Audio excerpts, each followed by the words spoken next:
আজ এখানে এসেছি আরও অকাদে আছে, একমাত্র এর অকাদে। আর এর অকাদটা কোথা থেকে হয়েছে জানো? আমি নিজে করেছি। তো মানে খুশি থাকার অনেক উপায় আছে, অনেক হয়েছে অনেক কিছু, যা বলার নেই, শেষ হবে না। ভালোবাসতে শুরু করেছি এদের।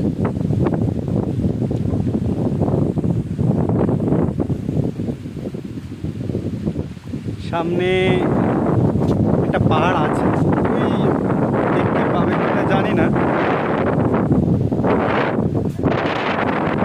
ওই পাহাড়টা উপরে আছে, দেখতে পাওয়া যাচ্ছে না। তো এখন তো জাস্ট